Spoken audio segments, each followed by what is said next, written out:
So one thing that I typically like to do with Obsidian is to append items when I add them to my Kanban board using the Kanban plugin, which I've already shown in the past. So the problem is sometimes the order is exactly the flip side of what I want. I do append or prepend because it's just a little bit easier, especially with longer lists. So if I have append right here, then I have to add an item here, then it goes all the way to the bottom. And sometimes I want it on the top instead, so I find prepend to be the best behavior most of the time for me. But the problem is, let's say I add a bunch of items like item 1, item 2, item 3, item 4, item 5, etc.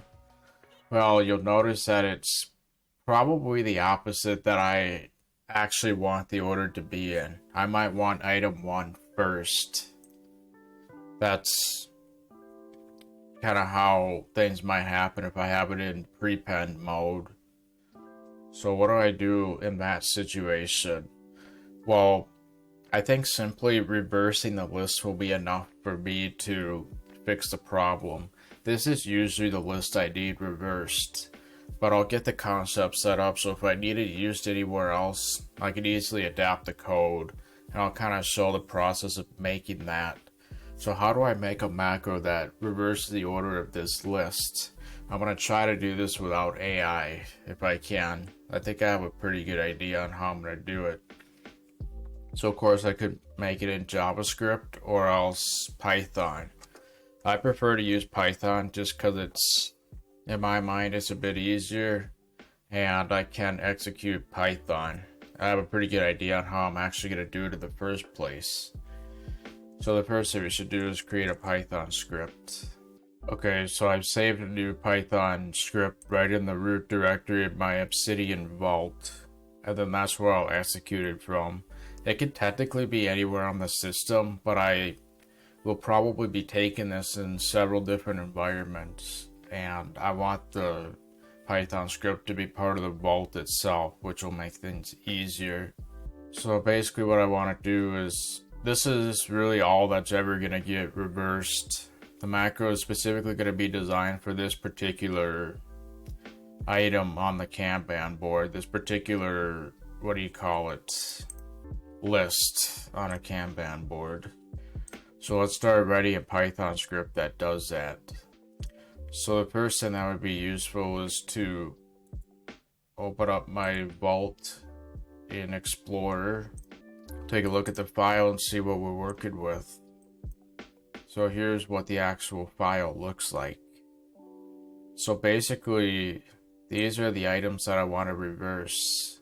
So you'll notice with pretty much every single heading, there's one space in between it, then two spaces here that go to the next heading.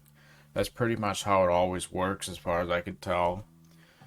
So I could use that to my advantage, of course, when I load in my file. So the first thing I want to do is load my to-do markdown file. So that should be in the raw folder of my Obsidian vault. It's just right in there. So it's in the same directory as my reverse list Python script. So using that, I could just say list equals open to-do.md is called. I want that in read mode.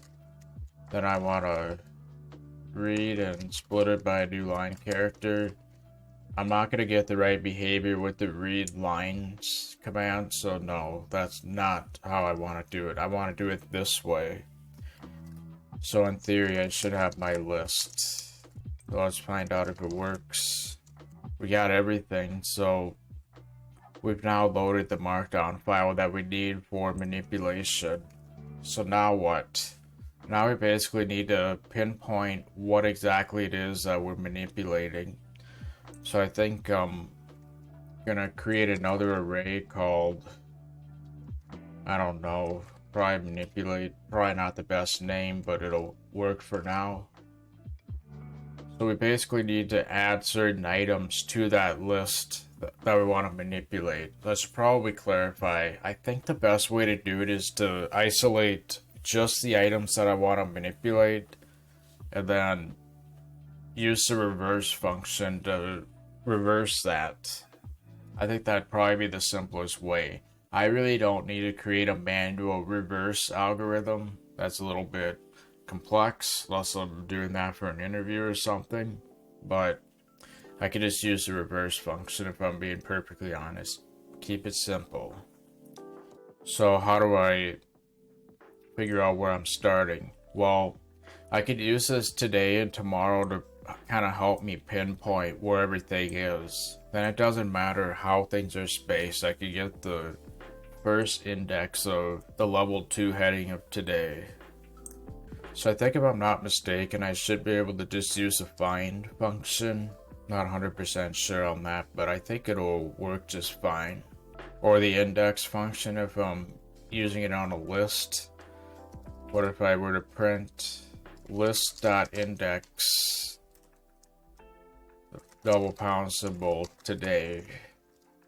Do I get an index back? Because if so, that's pretty easy to work with. Let's try that now. Yeah, that's index 6. We're counting from 0. 0, 1, 2, 3, 4, 5, 6. Perfect. So now we could get that. Then we could also get tomorrow. I think to make things simple, I'll create a today index variable, and then I'll just simply get everything in here. And then I assume tomorrow will give me a slightly higher index if it's working correctly. I think that's probably correct.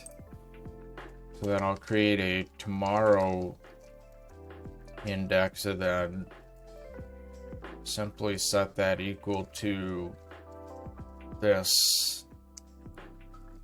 So now I should have both indexes that I need to work with. So the actual items that I'm interested in is basically a range of this and this. So this is index 6, right? But I want to start at index 8. So therefore I need to add 2 to this one.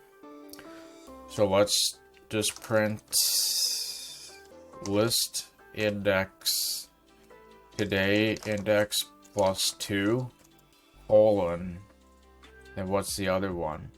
Tomorrow index is 18, but I want it to be 17, 16, and 15. So tomorrow index minus 3.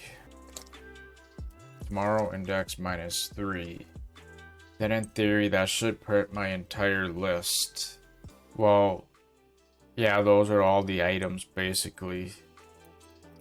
So that technically what I could do is I could set manipulate to that exact thing. So let's actually, we could declare manipulate down here.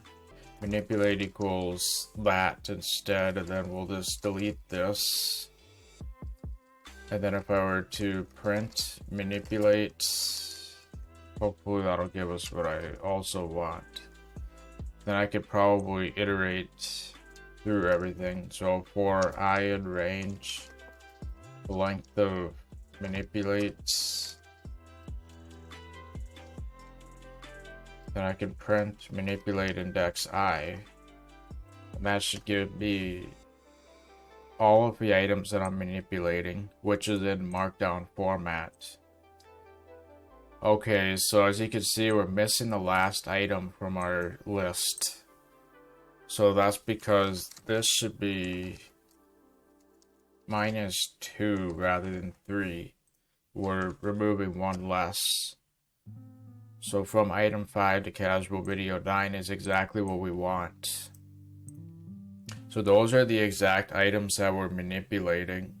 So from there, I think all we really have to do is just reverse this list, and then it should be exactly how I want. So rather than running that loop right there, I'll keep the code just because it could be useful in some situations. But what we really want to do is just say manipulate dot reverse.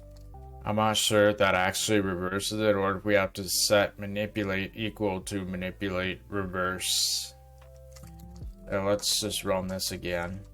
That did actually reverse it, so it's I think that means it's static or something like that. I forget exactly all the nuances with that, but the point is we now have everything in the order that we want. So that means that we could go into our original list and basically replace the corresponding indexes with these new items. We're not increasing the amount of items, so we could just do like an in-place manipulation rather than like inserting and removing stuff. So we just have to modify the list array, and I guess we're starting with today index +2, and then we're ending with tomorrow index -2. So technically what we want is to manipulate those particular items in the actual list. So I'll just create let's just reuse this. So for I and range, the length of manipulate, that should be correct. But what we're actually doing is setting manipulate index I.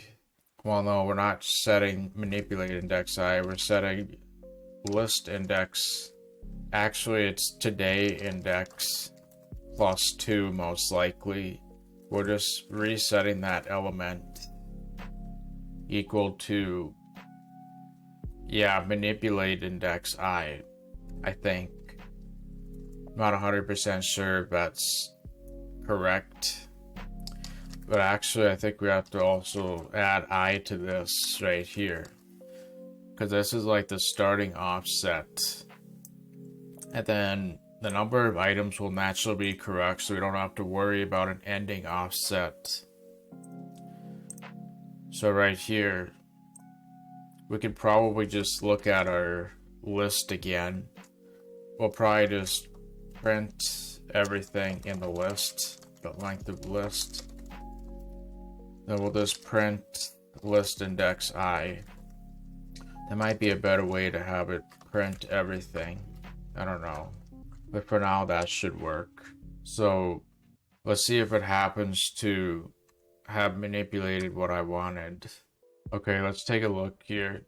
So this is all based on how our list is actually modified. And if we were to look at that, for some reason it's, oh, it was actually flipped because this is sequential now.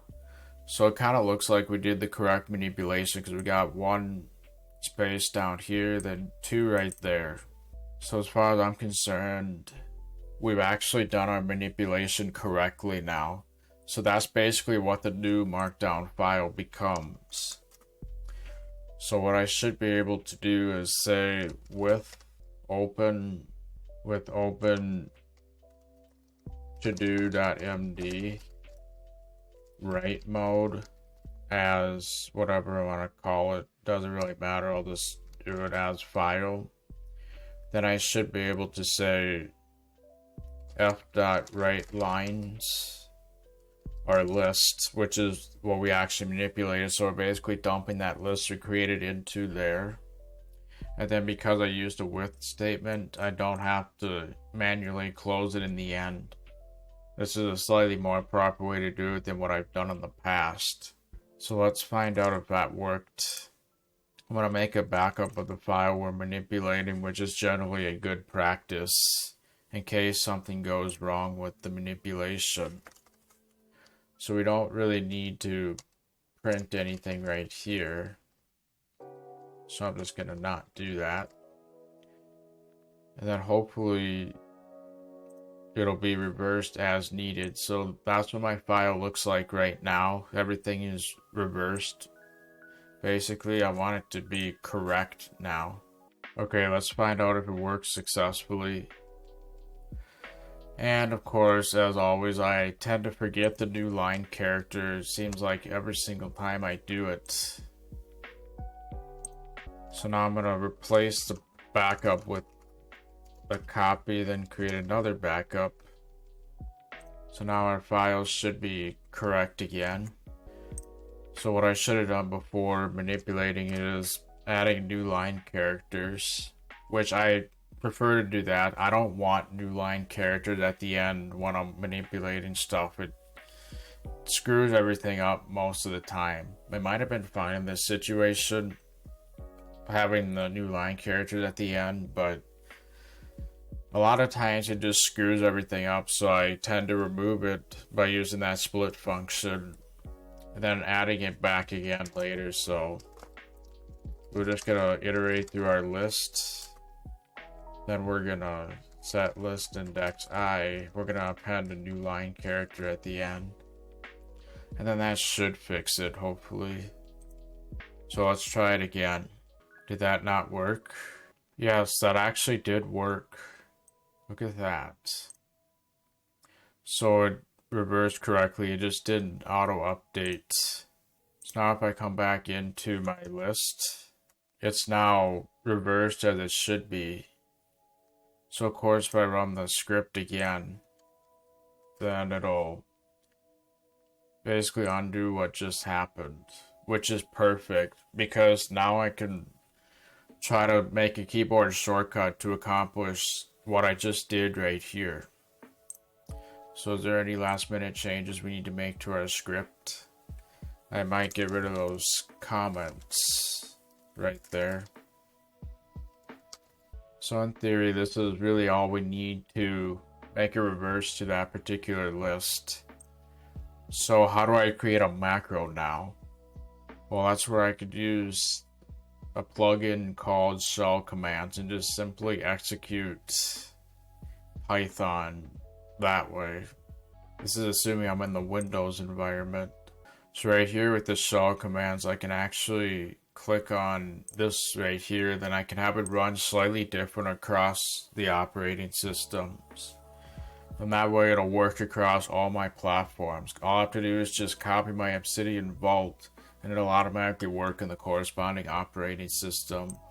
For now, I'm just going to enter the Windows version of it.